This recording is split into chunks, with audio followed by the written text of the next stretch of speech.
What's up, everybody, and welcome to Zetro's Toxic Vault. I have another good friend of mine from the Bay Area here. He's done some awesome fucking videos for a lot of Bay Area bands and a lot of other people. He has many, many talents, but we're going to talk about this on this episode, and I'm talking about Mr. Mike Sloat.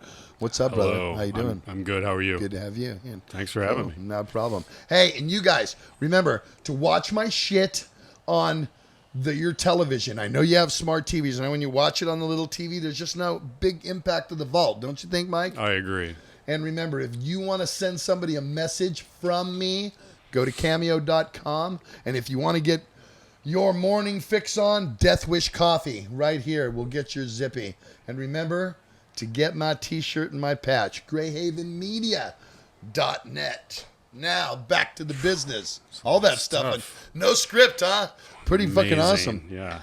So I met Mike a few years ago when I was playing with Hatriot, and I was on kind of a low budget thing, and I needed a video done. I didn't even have a record label at that time. Remember that? Oh yeah. And so I think we went out and we went to our old studio, which was outside of Livermore. It was Livermore, right? Yeah. Livermore. And I told you I can only pay you probably this much, but I'll cater it for you and make cupcakes. Remember that? Oh yeah, we did have cupcakes. Remember the cupcakes? But I had the whole spread, but the cupcakes were the selling point on there. So we did a video, and now he did Bloodstained Wings. So if any of you guys have seen it, or you can go to YouTube, he was the guy who wrote it, directed it, cut it, produced it, did everything to it. And so that was kind of a relationship. And then we worked on and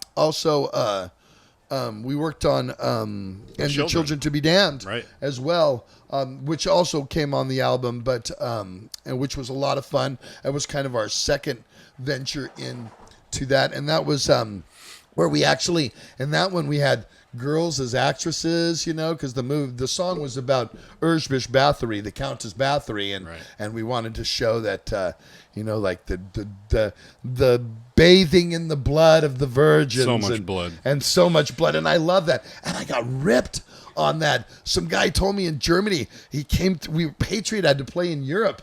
We did a tour right before I joined back in Exodus at the end of 2013, and we did this tour, and the guy came up and he sat next to me in catering, this German guy.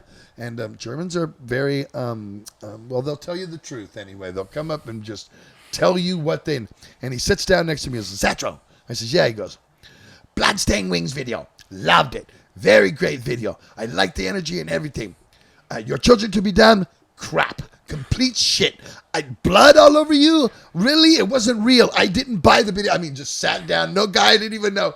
And sat down. I was like, wow. I kind of liked being covered in blood. I had a blast. And if anything, it was like my horror fantasy was being, relived. So I just watched it this morning knowing I was coming here. I was like, oh, that was fun. And it's really cool. I thought it came out great. Now, you've done so many. You've said you've done like 10 for Machine Head, and you've done a few for Testament. Let's talk about the process and what do you do? I mean, you want to deal with the artist directly, and is it a lot of what you're going to come up with? Do you get the lyrics to the song yourself and say, "Yo, did you go to Rob Flynn and say, I think we should do this," or did Rob have a whole idea? Oh, Rob has ideas. Yeah. Oh, I know he does. Rob always has ideas. I know, because you did Now We Die on Bloodstones and Diamonds, right? You've done many, but you were talking about that one especially, and our producer Wayne's going to run some clips while we're talking about that. And you said it was like, kind of challenging for you. Talk about that. Oh, yeah. It was rough. I love the way it came out. I think it's a killer video. I think it's one of our best, me and collectively the crew that I work with. But Which getting is there. Roaring Mouse Productions? Roaring Mouse Productions is the production company that I work with. And then there's just individual, independent contractors that we hire as our crew. Are there any guys that you want to shout out to and say that work with you all the time that you want? No, they don't. Artalk doesn't deserve it. Jason Pedri doesn't deserve it. Wow. Mike Collins doesn't deserve it. Mike doesn't deserve it. Wow. I'm kidding.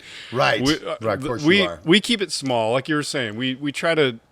I try to help the scene. You had a crew of what, maybe 3, maybe 4. Oh, listen to that. I think they're cutting bodies next to us. Wow. Out just on the other side of the vault. Make sure all of the stuff is cut up and feed them to the goddamn spider. You Try were to okay keep with the the blood spider, off right? of me. Yeah, it's fine. It's the blood splattering all over me that I don't yeah, like. You know, I told them to put plastic up, and nobody's listening to us. Wow. So you work with this close knitted guy, and I guess it's kind of like a team then, because everybody knows each other's movements. If that makes any sense. Oh yeah, definitely. And does that make it more comfortable? Oh, for you? sure. Yeah. And we're making music videos. We're not curing, cancer or anything. So we're having fun. We're trying to have fun. We're trying to, create a sense of camaraderie and fun between us and each other, us and the band and whoever's there. So, we keep it light, and it's what we get complimented on quite a bit, is how easy the process is with us. So, on Now We Die, talk about the challenges on that. I mean, talk about what you ran into. You wanted to obviously have a vision, and you want to accomplish something and see something. What were you hitting on that? I mean, the challenge there was Rob had a vision, and for some reason, rarely do we see things the same, which is weird because we keep working together. I love working with Maybe those that's guys. the allure of the whole thing. Maybe, yeah, know? Right. But so he had all these ideas of just creepy stuff, like basically no band performance, like traditional band performance. Just creepy, weird stuff happening from beginning to end with the band and with actors. So we made a list of all the things we wanted to have happen. I made this list. I started looking at it going, I can just do this. I can do this. I'll just hire some actors. What should have been like a 2-day video turned into a 4-day video. You mean shoot. A shoot. Yeah, a shoot. With twice as much budget as we originally thought we needed. It was out of control. It was as if I had never produced a video before. It was Really? Like I dropped the ball on so many. I didn't involve my partners at Roaring Mouse Productions early enough to get them to go, okay, we need a studio teacher because you got kids coming in.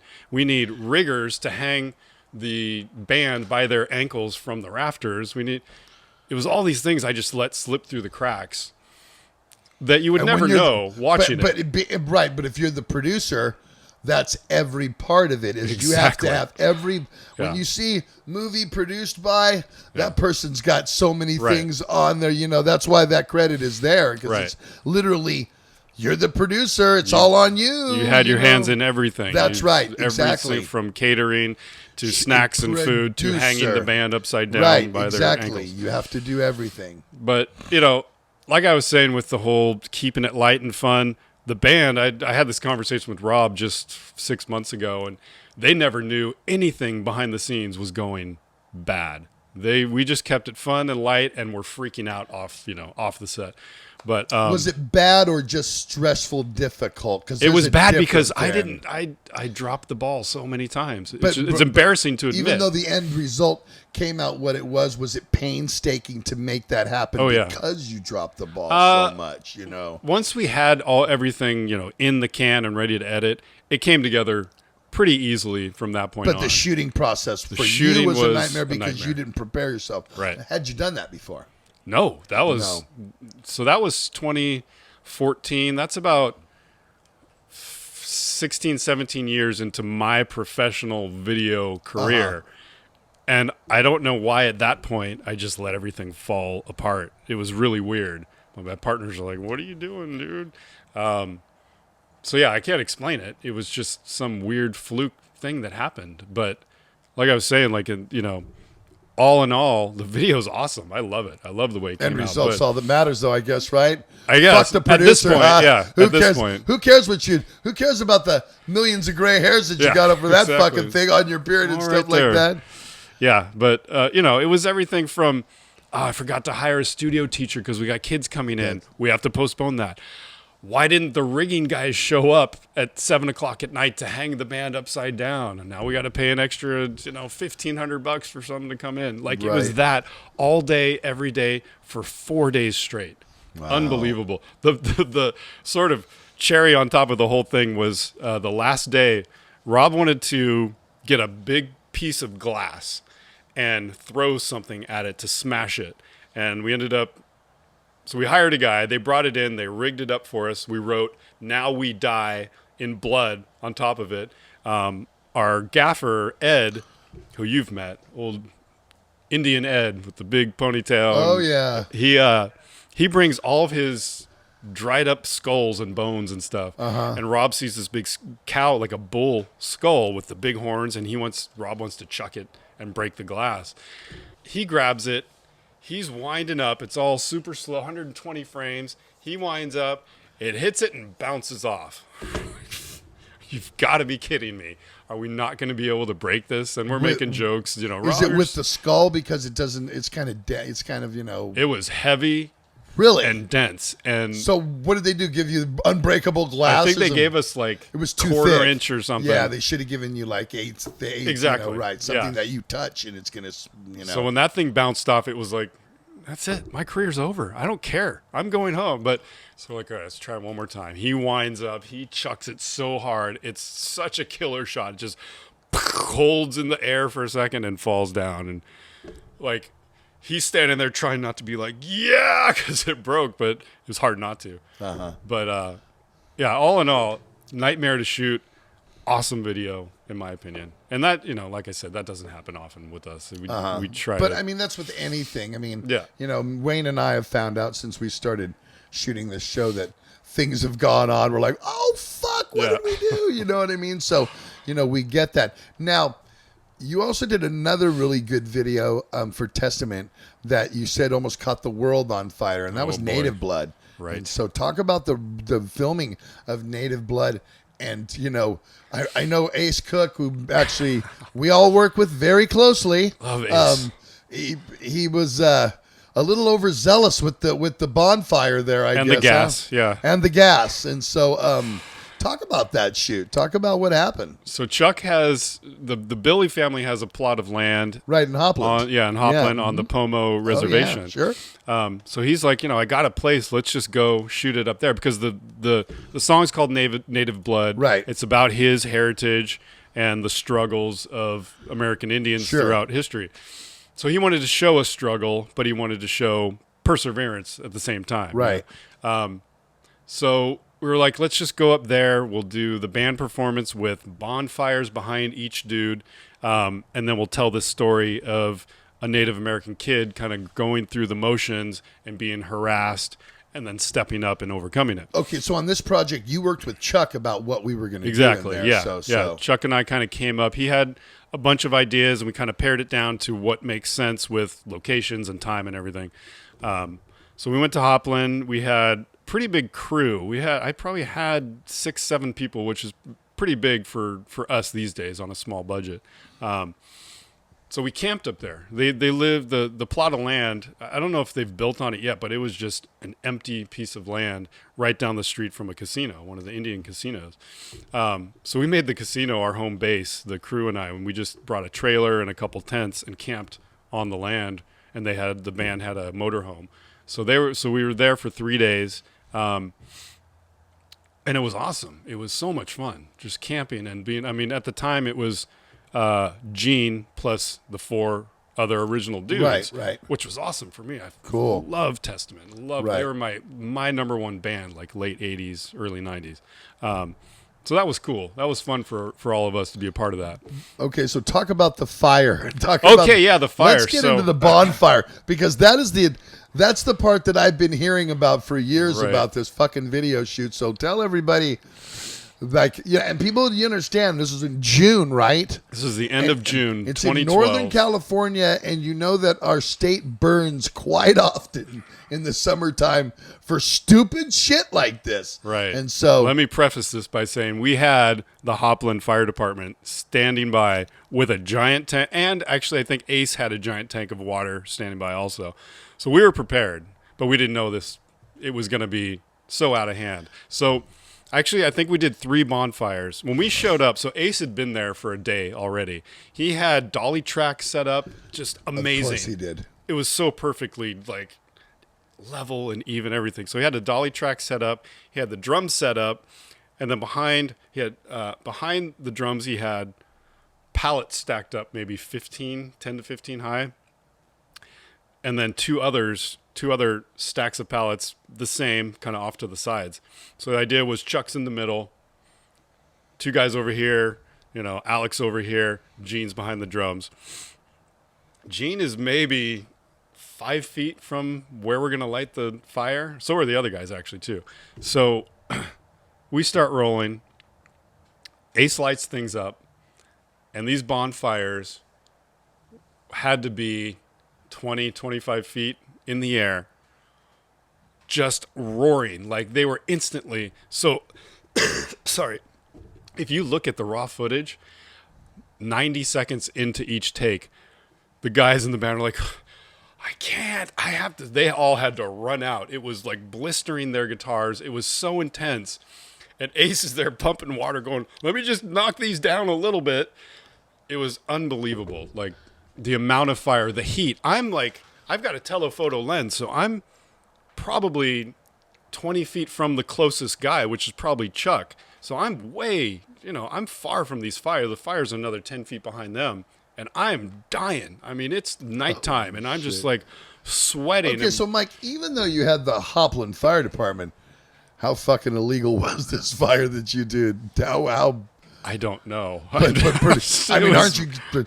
There were no permits then, I guess. No comment? No, I see. I'm not. Well, it's there might have been. There's a statute of limitations on things like that, and I think you beat that statute. I think it's 7 years. So you can. So are you? Oh, no, you're still criminalized. Okay, They'll bring you back on that. But nothing happened, luckily. We had so many locals who wanted to come and see it going down. They were all right there watching, fire department, Ace is ready. But the look on Ace's face was absolutely hilarious. When we all kind of pulled back and he's pumping his water, trying to put it out. So how long was the actual fire shoot? Okay, how long was it lit for, I guess, is my question. Initially, maybe 2 minutes. Of a 6-minute song, 2 minutes of the big rip-roaring fire. So, no, I mean, how long when you lit it was it burning for? And how long did it take to put out? How many shots did you take on that fire? It's hard to say because after... And how many did you have? Did you have to build multiple because they kept burning down? We kept throwing... We let them burn down a bit until they were... they were probably 4 feet, 5 feet high at first. So you had to fire all 3 days of shooting? No, one day. Just the first day. One day you shot first the day, fire. Yeah, because it was too much. How much time did you spend doing the fire scene alone? Oh, we spent all night. That first night, it was all fire stuff. Especially, we kind of pulled back and were freaked out and like, okay, Ace, help us. Well, how do we maintain these a little bit better? And, holy shit. So we had a pile of rubble on the ground that's still burning, and we'd throw maybe 2 pallets on. So instead of going 20 feet over their heads, the fire, the top of it was maybe 6 feet. But at one point, initially, it's way up there. Way up there. Well, and didn't you say Gene was almost... Gene had it right at his back, and he, sweating bullets. Oh, I can imagine. It was rough. I can't remember. Gene is such a ridiculous pro at what he does. Everything. I don't think he stopped. I think he just went with it, and he just kept going. And after he got off, he was like, "Oh, am I on fire back here?" Because it was rough. But he just kept going. Everybody else it was too intense. I don't know how they even stayed for 90 seconds. It was rough. Really? It was fun though. What are you doing right now? Who have you been working? What have you got anything on the plate right now? Have you done anything notable? Maybe somebody might have seen out there that. The stuff I've done this. Let's see. I did a video for the Ghost Next Door. Their latest video. I had Gary in here. Right. Yeah. We just did a video. It might have been December, so it was a while back. But then, 6 months or so. So this year I've done. Just did a newer band called Anadonia. Metal band. We just did a simple performance video. I actually did. I just did my first all stop motion animation video. Really? For a band up in Forestville. They're an old punk band called Bracket. Been around since the early '90s. One of my all-time favorite bands. They're amazing, and they're still doing what they used to do now. They're incredible. And they took their album cover photo. You'd love this. So they had two horror action figures from their childhood, a Dracula and a Wolfman. So they shot the album cover with them and then said, if we find 2 other action figures like this, different characters, could we animate them to be us playing the song as the music video? I'm like, yes, I've wanted to do that for years. And I've never tried to do an all animated music video. I've done other animation stuff. But so they ordered a Frankenstein and a Phantom of the Opera. So we got these 4 action figures. And as we started talking about doing the video, they're a funny group of dudes. They're like, you know, every time they have a show coming up, they're like, why are we still doing this? Are we really going to do this? And then someone's like, no, we can do it, guys. Let's have a great show. There's always a cheerleader in the band that's like, no, we got it. So I'm like, that's the video. Let's start it out that way. And, you know, they'll be like, I don't know. And then someone will say something about, oh, we're just going to go out there and hear a bunch of crickets. So like, well, let's have an audience of crickets watching them that don't even want to be there, you know, that type of thing. So it turned out awesome. It's just these 4 horror movie action figures playing this real poppy punk song. Like Harryhausen stop action shit, right? You know, exactly. I love but that. I did like camera moves. Really? Got pretty intricate. Like shot it like a I music love video. Robot Chicken. It's kind of like the same Exactly. thing. That's I it. love Robot Chicken, and I watch it all the time. I watch it every day, actually. I just love the... That's you got to see this video, though. Really? That's okay. exactly what it is. I haven't seen it. I'll watch it. Well, you have a reel of kind of stuff, and we're going to take a look at that reel right now. Take a look at this. What are you doing? Trying to cut a demo reel for us. How's it going? We've done a lot of really dark heavy metal videos. Let's see. I mean, the demo reels for us, it's a hard thing to cut because you want to show all your favorite stuff, all the stuff that might get you another job. But then we've done like And Your Children to Be Damned. I mean, that was fun. It's blood everywhere. And I want to show that stuff. It's more fun, Right, you know, the craziness, right. you know, right. and that doesn't, the acting part of it, the theater part Yeah. of it. That's, to me, that was the fun of it. Even Yeah. though there was a band performance, because I feel, you know, some, like you were saying, you know, Rob, there was no performance from the guys. Mm-hmm. But I'm watching a music video. I want to see the 4 or 5 of you, Right. at least in a couple of shots, Yeah. doing what you do there. You know, you can go off in your little story. That's cool, but I wanted to see that. You know, I want to see that stuff. Don't you? As a director, it's so much more fun when someone says, do what you want. Just make Right. a video. And you don't have Well, to involve. that was me. I was like, Sloat, what are we going to do? Right. We need a tub. Just get Ace to get a bunch of fucking fake Ace. blood, which he did. He got Gallons of it. Gallons of fake blood. And we brought that in. And then we had somebody right during our scenes were just squirting it at us. Right. It was like literally hitting us in the eye and shit. That shit Right. stung, Oh, too. yeah. Yeah, there's shots of It you was going. like, yeah, it was like, I got to get the shit out of my eye. It's like, Right. it's totally. So, where can they get a hold of you if they need to? You guys want a video, man? I mean, look at this shit. Where can they get a hold of Mike Sloat to do that? I know that you're in the North Bay. Right, yeah. We're based out of Santa Rosa and the Cotati area. I go everywhere. I travel all over the place to do videos, so not afraid to go anywhere. MikeSloat.com is a good place to Anywhere get at to me. look at your stuff right now? Is there anything you have up on YouTube's it? usually the YouTube best. is the best way to Search go. my name. I'd put everything on there. Uh-huh. That's Yeah. awesome. Right on, brother. Well, hey, man, thanks for coming in. Thank you. Hey, I can have you in for some other shit, too, because I know you do a ton of other stuff. So how about that? Anytime you want me. You guys, leave me comments. Tell me what videos you liked and what you thought when you were watching them. And obviously, subscribe to my channel. And we'll be back with Mr. Sloat in another episode real soon. See you in the vault.